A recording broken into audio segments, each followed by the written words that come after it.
M5D UFO Files. Unraveling the UFO Files. Revelations that change everything. The views and opinions expressed by individuals in the following program do not necessarily reflect those of the broadcaster or its parent company or affiliates.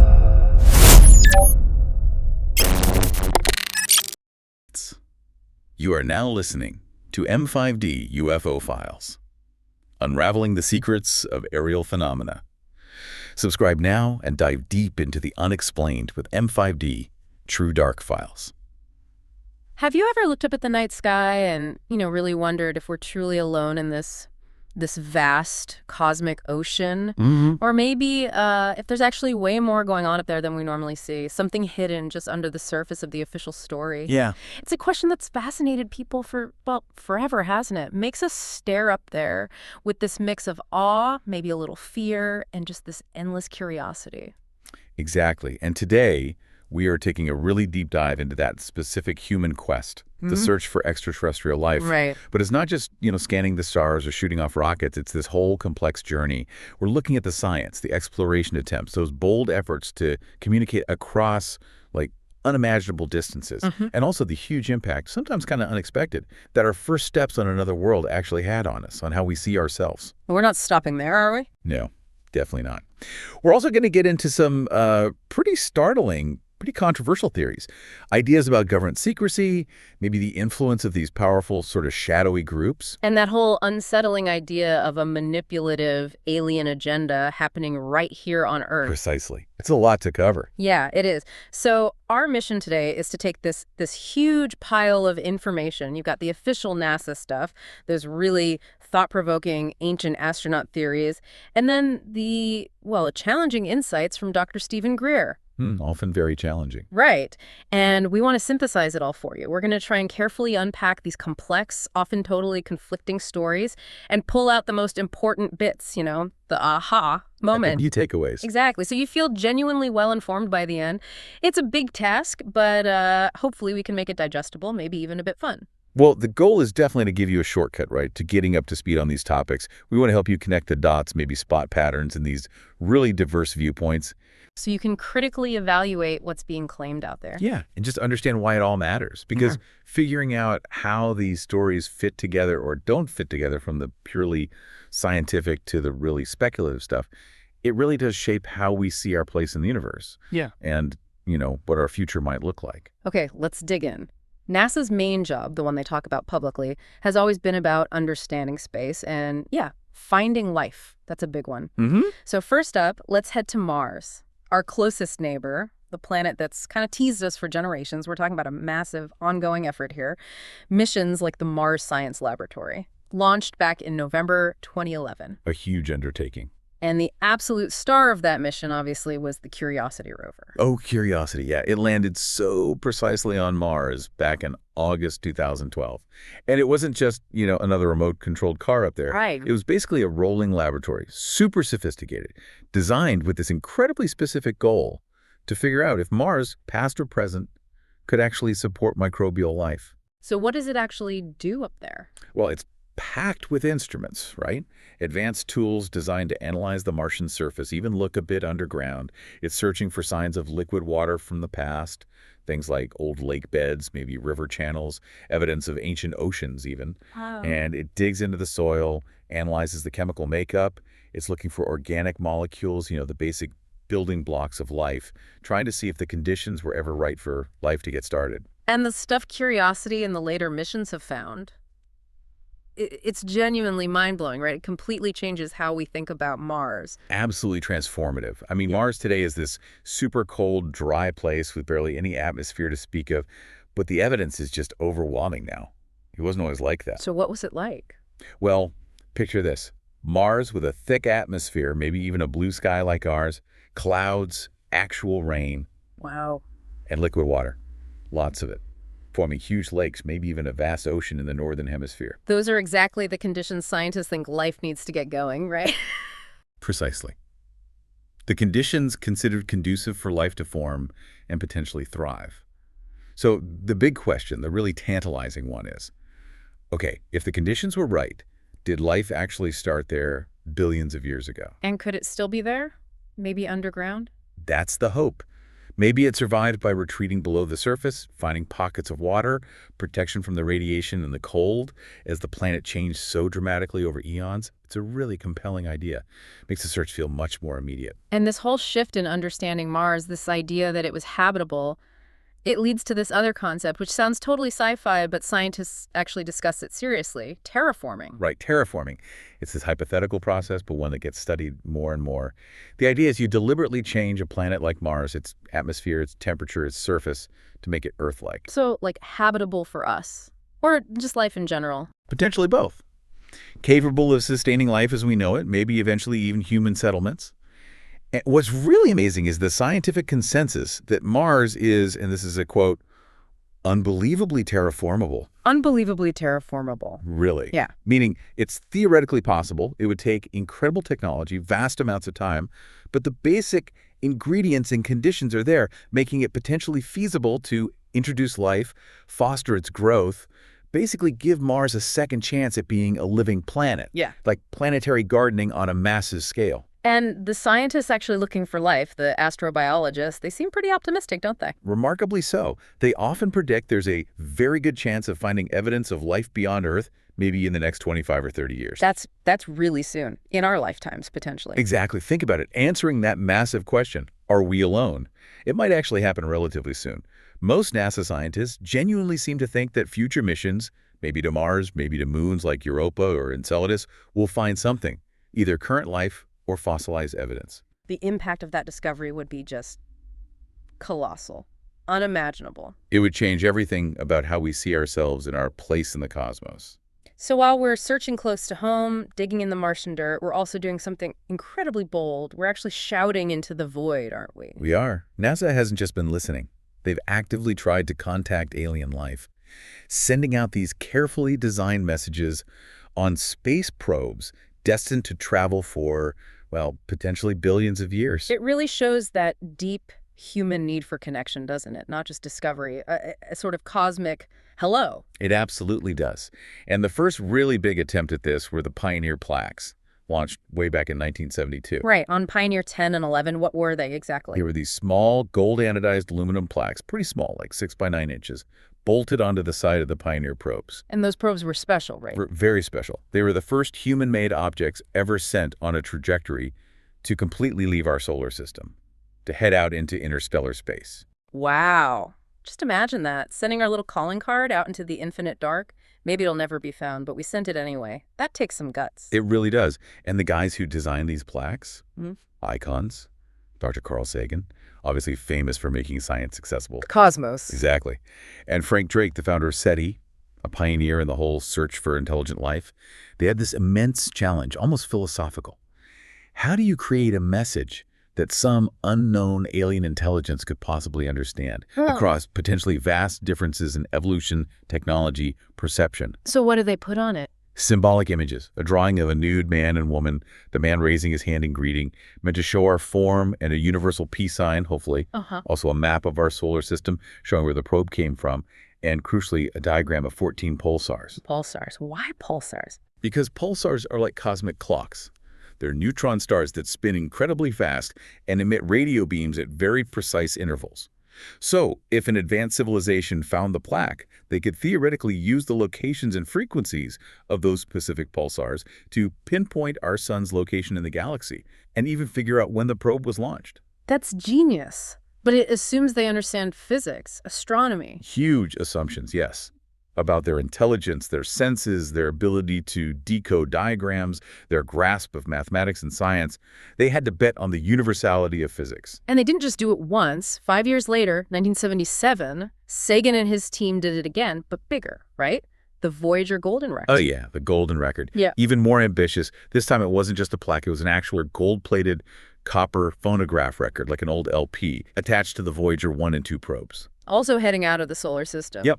And Sagan figured this record, sealed in its protective aluminum jacket, could last for maybe 1 billion years out there in space. A true time capsule of Earth for some incredibly distant future audience. But how would aliens play a record? That seems like a very specific Earth technology. That was the challenge. They actually included instructions etched onto the cover of the record case using scientific symbols they hoped would be universal. It showed how to build a player, basically, and even included a cartridge and needle. The idea was any sufficiently advanced civilization should be able to figure it out. Okay, that's clever. What was actually on the record? An incredible mix of sounds and images. Sounds of earth, wind, rain, surf, animal noises like whale songs, bird calls, a baby crying. Wow. And music, a huge variety of classical music, cultural music from all over the world. Everything from Bach to Chuck Berry. Chuck Berry, really? Yeah. They sent Johnny B. Good to aliens. They did. A pretty bold choice, right? Caused a bit of discussion about what truly represents humanity. But Bach got the most time on the record. Several pieces. Why Bach? Sagan thought his compositions were so mathematical, so based on universal patterns, that maybe they'd be understandable even across species.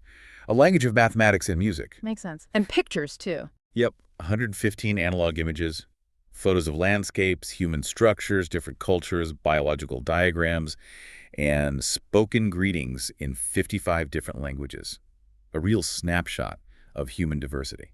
Now, there's something specific about the languages, isn't there? Something the ancient alien theorists pick up on. Ah, yes. The inclusion of Sumerian. Right, ancient Sumerian, one of the oldest known written languages. Exactly. And for ancient alien theorists, ancient Sumeria is often seen as ground zero, the place where maybe humanity first had significant contact with extraterrestrials, the Anunnaki and all that. So putting Sumerian on a message meant for other aliens. That's pretty intriguing, almost a nod, intentional or not. It definitely adds a layer of fascination, doesn't it? Raises questions about what Sagan and the committee were really thinking and connects back to those deeper origin myths. Okay, so some of us are sending messages out, trying to make contact actively, but others are listening. That's the other side of the coin. SETI, the search for extraterrestrial intelligence. It's basically humanity's passive listening project. How does that work? They use these enormous radio telescopes, huge dishes, to just scan the skies, listening for signals that don't seem natural, signals that look like they were artificially produced, maybe by another technological civilization. Like a radio broadcast from another star system. Essentially, yeah. The hope is, if they're out there and they have technology, maybe they're broadcasting signals, intentionally or not, that we could potentially detect across the vast distances of space, tuning into the cosmic radio dial. And they actually heard something once, didn't they? The famous wow signal. Ah, the wow signal. Yes, legendary stuff. Back in 1977, same year as Voyager launch, actually, an astronomer named Dr. Jerry Eman was working on a SETI project using the Big Ear radio telescope in Ohio. He detected this incredibly strong, unusual radio signal.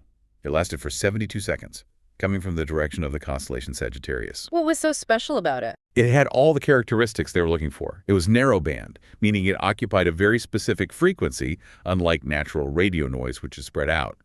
And it was powerful.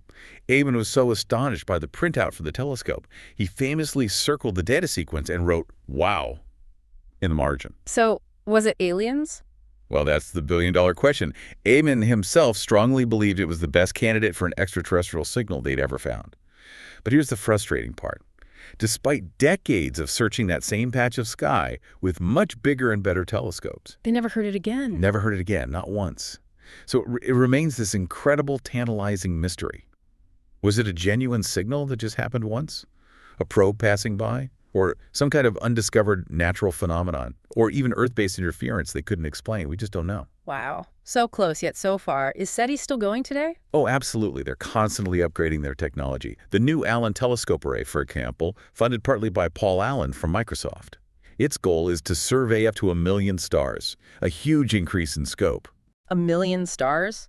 That's still just a drop in the cosmic ocean, though, right? It really is.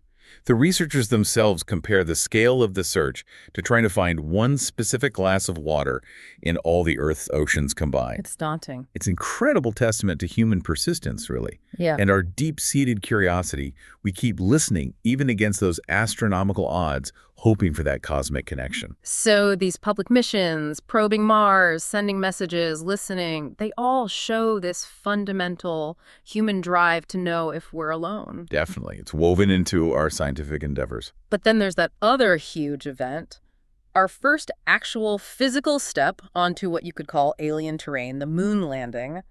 How did that incredible moment, that global celebration, also somehow feed into these darker theories about secrets and hidden agendas. It's a fascinating connection because if you look at the bigger picture, the Apollo 11 mission, it wasn't just a scientific triumph, right? It was this profound, almost spiritual turning point for humanity's self-image. Yeah, it totally reshaped how we saw ourselves, our potential, our place in the universe. A massive win for human ingenuity. Absolutely. We're talking about July 20, 1969. Neil Armstrong steps onto the moon, watched by over 1 billion people around the world, utters those words. One small step for man, one giant leap for mankind. Chills just thinking about it. Exactly. The first human ever to stand on another world. Buzz Aldrin right there with him, experiencing something utterly beyond previous human experience. It was seen as this victory for everyone, right? Not just America. It really was framed that way, a victory for all of humanity. It took science fiction and made it stunningly real. It absolutely kicked off a new age of exploration, proving that these seemingly impossible dreams were achievable. The moon became this powerful symbol of human aspiration. And hearing the astronauts talk about it, Buzz Aldrin mentioning all the warnings beforehand, people predicting disaster. Right. The risks were immense. But he also talks about the sheer wonder. Being on this place that had always been just a light in the sky, this mythological landscape, he described it as profoundly moving, a real testament to the human spirit. Beyond just being a place we visited, the moon itself plays a huge role for Earth, doesn't it? More than just reflecting sunlight. Oh, massively important, often underappreciated. I mean, basic facts. It's about a quarter the size of Earth, orbits about 220,000 miles away on average. And yeah, it shines because it reflects the sun, and the phases we see are just Earth's shadow moving across it. Well, it does more than that. Tides, right. Crucially, yes. The moon's gravity pulls on Earth's oceans, creating the tides. And those tides, that constant ebb and flow along coastlines, were apparently crucial for life transitioning from living in the ocean to living on land. Well, think about tidal pools. They created these intermediate zones, wet then dry, salty then less so. Perfect little evolutionary laboratories for marine life to gradually adapt to breathing air and living on land. Without the moon creating those consistent tidal zones, that huge leap in evolution might have been much harder, maybe impossible. Wow, never really thought about it that way. And there's something else, maybe even more critical. The moon stabilizes Earth's tilt. Stabilizes our tilt. What does that mean? Earth spins on an axis tilted about 23.5 degrees relative to its orbit around the sun. That tilt is what gives us seasons. Without the moon's significant gravitational influence, that tilt wouldn't be stable. Earth's axis would wander around kind of drunkenly over long timescales. So wild climate swings, no stable seasons. Exactly. Imagine the poles shifting dramatically over millions of years. Extreme temperature fluctuations. It would have made Earth a much more chaotic place for life, especially advanced life, to develop. The moon acts like this essential gravitational anchor, keeping our climate relatively stable enough for complex life to evolve and thrive. So it's not just a rock up there. It's like our cosmic partner, essential for life as we know it. It's an incredibly lucky coincidence, astronomically speaking.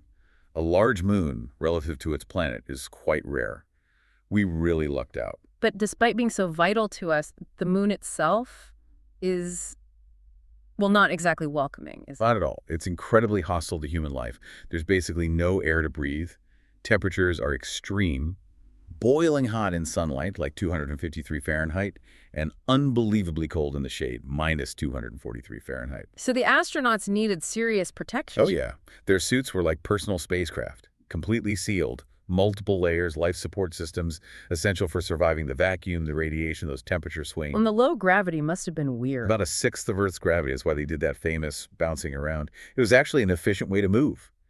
And no atmosphere means total silence, a perpetually black sky, stars that don't twinkle, very alien environment. But seeing Earth from there, that must have been something else. It had a profound impact on them. They all talk about it. Seeing our entire planet, this beautiful blue marble hanging in the void, seeing all of mankind and all its tininess in the universe. The overview effect, they call it. Exactly. It gave them this deep sense of Earth's fragility, the interconnectedness of humanity, our isolation in the cosmos. A truly perspective-shifting experience. Okay, so the moon landing. Massive public achievement, changed our perspective. But then the shadows. This is where it gets really interesting, right? This idea that maybe it wasn't just about exploration. Right. While we celebrate the giant leap, there's this persistent counter-narrative that underneath the public space programs, there's been a hidden agenda operating from the very start. Starting with NASA itself. how it was founded. Potentially. Officially, NASA was created in July 1958, President Eisenhower. It was a direct response to the Soviets launching Sputnik the year before the start of the space race. NASA basically absorbed the old NASIA, National Advisory Committee for Aeronautics, and parts of the military's early space efforts. The goal was to get America into space, fast. But there's a detail there, isn't there, about its classification? Yes. Initially, NASA was classified as part of the Department of Defense. Now, the official reason given was national security, protecting U.S. tech from the Soviets. Standard Cold War stuff. But the theory is different. The allegation from some researchers is that the real reason for that classification wasn't about hiding things from the Soviets. It was about hiding potential discoveries from the American public. So the idea is NASA wasn't really a civilian agency. That's the claim, that it operates under rules where anything truly groundbreaking they find, anomalies, artifacts, signs of ET life, could be subject to classification, kept secret from us, the taxpayers who fund it, controlling the narrative from day one. And this connects to that Brookings report. Directly. The Brookings report, commissioned by NASA itself right after it was formed, around 1959, published in '60. The title is something like Proposed Studies on the Implications of Peaceful Space Activities for Human Affairs. Sounds innocent enough. On the surface. But its purpose was specifically to figure out how NASA should react if they actually made contact, found artifacts on the moon or Mars, or even talked to a superior intelligence. They were thinking ahead. And what did it recommend? This is the chilling part. The report, deep inside, says very specifically, number one, don't tell anybody. Don't tell anyone. Don't tell the public.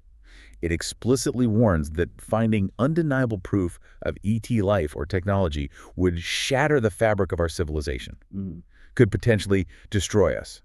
So the recommendation was basically keep it secret. Wow. So even before they found anything, they were planning to hide it.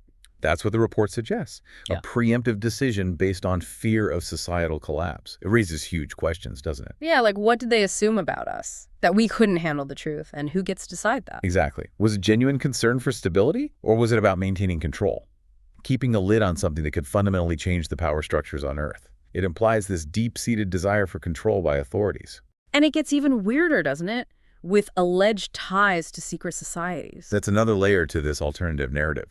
Claims of close ties between NASA's founding scientists and secret societies, suggesting an agenda even older and more esoteric than just beating the Russians. Which societies are we talking about? The allegations name names. Freemasons, supposedly right at the top. Figures like James Webb, the NASA administrator the telescope is named after, and Kenneth Knight, who ran Mercury, Gemini, Apollo, both cited as high-level 33rd degree Scottish Rite Freemasons. Okay. And then other groups supposedly involved. Yeah. The Hermetic Order of the Golden Dawn, maybe followers of Aleister Crowley. People like Jack Parsons at JPL, who was known for his occult interests alongside his rocket science. So different groups, but a shared goal. The theory suggests they all kind of came together under NASA's umbrella, united by this very specific, very ancient belief system. Which was? That they were, get this, directly descended from these great gods of ancient Egypt, Isis, Osiris, and Horus, and that these gods themselves came from space. Whoa. So the founders of NASA believed humans came from aliens. That's the core allegation, that there was this shared belief, maybe among key figures, that humanity didn't just evolve on Earth, but has an extraterrestrial lineage. It puts a totally different spin on wanting to go to space, doesn't it? Maybe they weren't just exploring. Maybe they were trying to go home or find proof of their origins.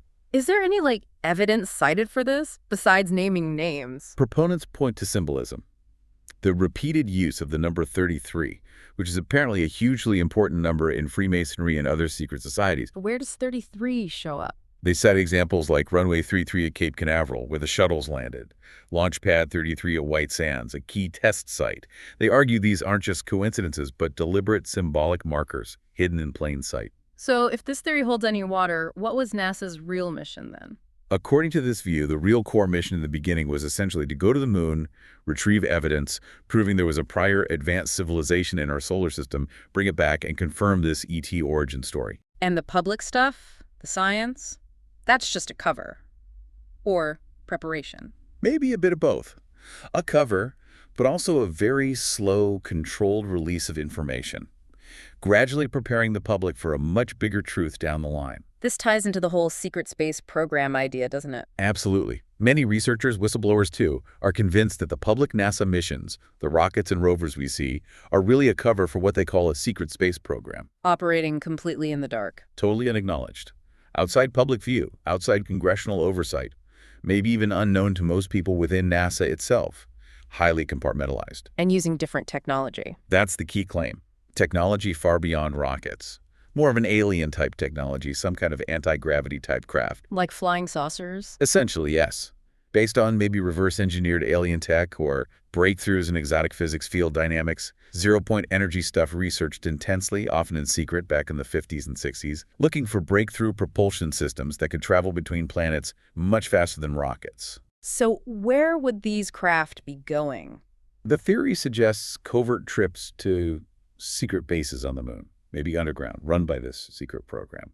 And from the moon, using these advanced craft, journeying to Mars, and maybe even beyond. Well, NASA is still sending probes that take months or years to get there. Exactly. It implies two parallel space programs. One, public, slow, conventional. The other, secret, fast, using technology decades ahead of what we're told exists. Some even suggest they might be secretly implementing Wernher von Braun's old, ambitious plans for Mars travel, but using this hidden tech. Even the SETI program, just listening. There's secrecy built in there too. Seems like it. Their own official protocols, the rules for what to do if they confirm a real ET signal, state clearly.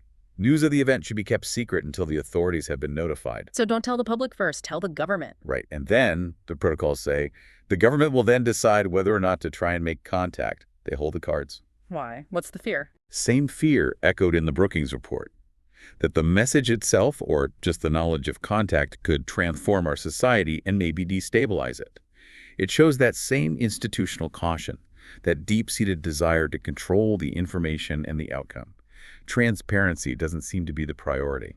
Okay, so if you put all these allegations together, secret societies, hidden motives, Brookings report, secret space programs, SETI protocols, it paints this picture of, well, a massive, deliberate, long-term cover-up, control of information on an unbelievable scale. It's a compelling, if deeply unsettling, narrative. But what's the point? If this is all true, why go to such extraordinary lengths? What's the ultimate motivation behind decades of secrecy? That's where Dr. Stephen Greer comes in with a really potent counter-narrative. He flips the whole thing on its head. How so? Greer argues very forcefully that the fear we associate with aliens isn't coming from aliens. It's manufactured right here on Earth. And understanding that motive, he says, is the key to everything. Manufactured fear by who? By the military-industrial complex, to use Eisenhower's famous term. Greer claims this powerful network needs an enemy to justify its existence, its budget, its power. And after the Cold War, they needed a new, bigger enemy. Aliens. Aliens become the perfect perpetual enemy. He says flat out, it's not about money, it's about the control of the population. People can be controlled through fear. Creating a hostile alien narrative allows for greater control. He connects this to historical examples. Yeah, he draws parallels to fascist regimes like Nazi Germany creating vile caricatures and blood libel against Jewish people, gay people, other groups, making the public hate and fear them, which serve the elite's agenda. He sees the evil alien trope as the same tactic, just on a cosmic scale. And this relates to the economy, too, war versus space. Right. There was this idea, even back in the 50s, with people like Adamski and von Braun, that a peaceful space economy, exploration, new energy, resources could have been huge, maybe even bigger than the war economy. But we stuck with the war economy. Greer's point is, if you have a war economy, you have to create the wars. An alien threat provides the ultimate justification for endless military spending and control. He even speculates that faking a threat from off the planet could be the endgame to impose global, fascist, state-controlled control, suggesting recent pandemic responses might have been a sort of beta test for that level of control. So this fear isn't real, it's engineered through disinformation. That's his core argument. Decades of it. 70 years of disinformation and false defamation and caricatures of ETs. He says we've all been drinking the Kool-Aid of fear and hostility. Where does this disinformation come from? He points fingers everywhere. Sensationalist abduction groups, stories of mutilations, much of the standard UFO lore that focuses on threat, and especially Hollywood movies. Think Independence Day, Alien, and the constant portrayal of ETs as invaders or monsters. And this makes real contact impossible. According to Greer, yes. This constant brainwashing means that if peaceful ETs did make a big open appearance, it would immediately be twisted by the media and these covert groups into an alien invasion narrative. He says the ETs have figured out that Earth's information space on this is just poisoned so badly they can't just land without triggering mass panic and a military response. So, if official channels are blocked or corrupted, what's Greer's solution? Something pretty radical.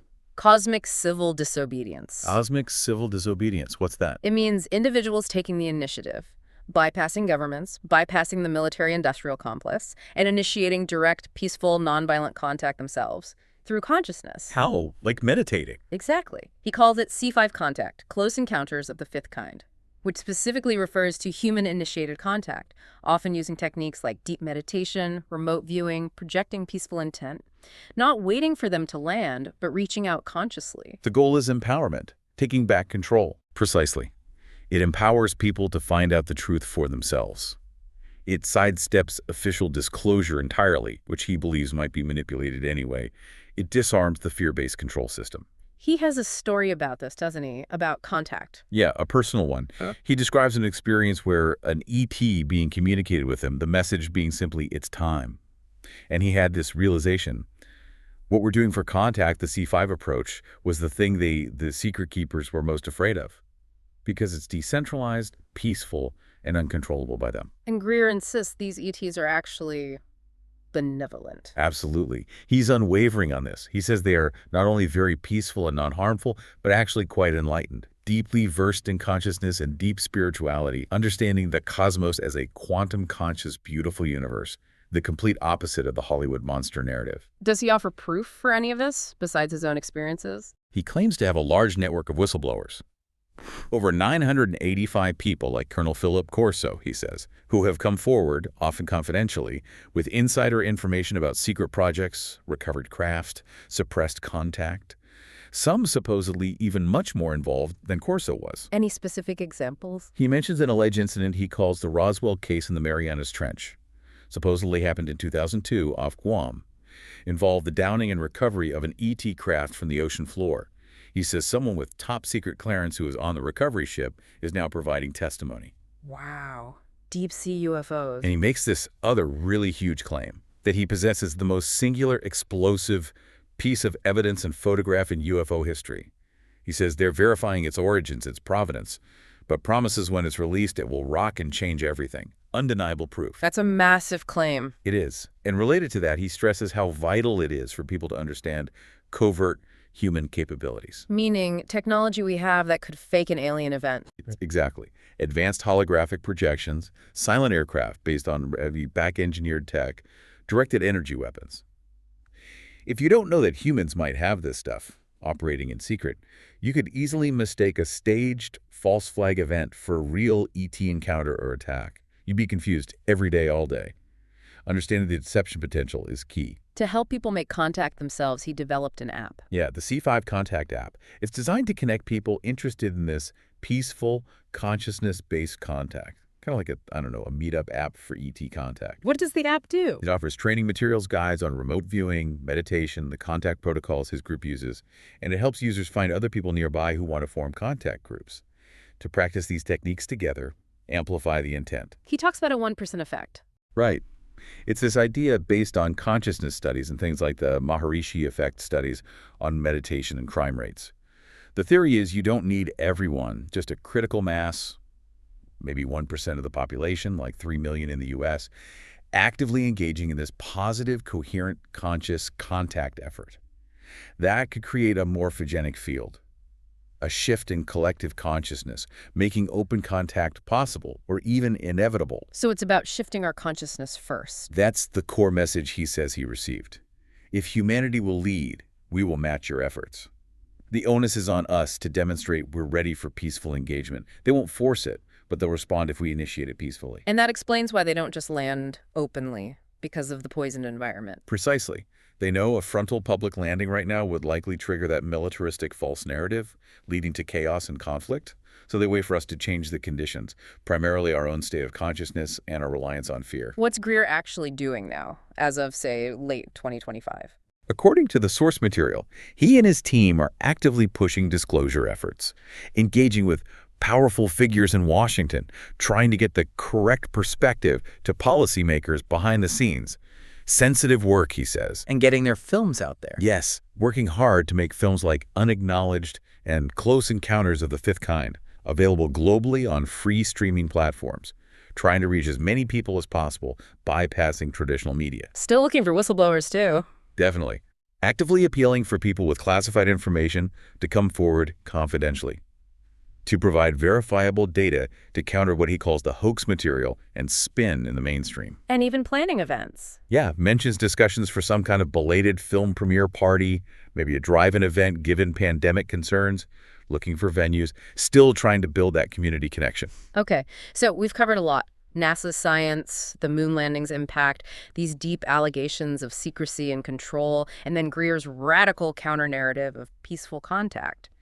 How do we even begin to process all this? It's a huge amount, isn't it? You've got this journey from, incredible scientific achievement, things we can see and verify, to these really deep-seated allegations, whispers of secret societies, hidden programs. From the triumph of Apollo 11 to the shadows of the secret space program. Exactly. And it leads you, the listener, kind of in the middle of this cosmic puzzle. So we have NASA's public face science exploration, sending out messages of peace, trying to find life. Right. And then you have this completely different story. A hidden agenda, Yeah. driven by fear and control, Yeah. manipulating our whole perception of anything extraterrestrial, maybe from the very beginning. The clash is pretty dramatic. It couldn't be more stark, really. So for you listening, hopefully you now have a much richer sense of these different viewpoints, right? A more nuanced picture. And the encouragement is really to think critically about it. How do these conflicting ideas shape our future? How do you navigate this massive amount of information, some credible, some speculative, without just getting overwhelmed? Because it really matters, doesn't it? This isn't just sci-fi fun. It touches on everything. It connects right back to those fundamental questions. Where did we come from? Are we alone? What's our real place in the universe? And what kind of future are we heading towards? One based on open discovery, or one potentially still shaped by hidden control? The stakes feel incredibly high. So the big question hanging over all of this is, are we ready? Ready for what might be out there? Or maybe, just as importantly, ready to confront what might be hidden right here within our own systems. That's the core challenge, isn't it? Okay, here's a final thought to leave you with, something building on all this, but maybe not explicitly covered. If Dr. Greer is right, let's just say for argument's sake, that advanced ETs are peaceful, enlightened, deeply spiritual, then what needs to change within us? Not just getting over fear, but what deeper shifts in human consciousness, in our societies, in how we relate to each other and the planet? What would need to happen for us to genuinely be ready to engage with them as equals? To join in that cosmic civil disobedience without just repeating our old patterns of conflict, exploitation, or trying to control them? That's a profound question. What does it take for humanity to truly mature into a responsible cosmic species? Something to ponder. Absolutely. We really hope this deep dive has given you food for thought, tools for your own inquiry. Keep asking questions, keep exploring. The truth, as they say, is out there, and we're all seeking it one way or another. M5D UFO Files, real-life mysteries discussed by those who dare to question. The truth is out there, and we seek it.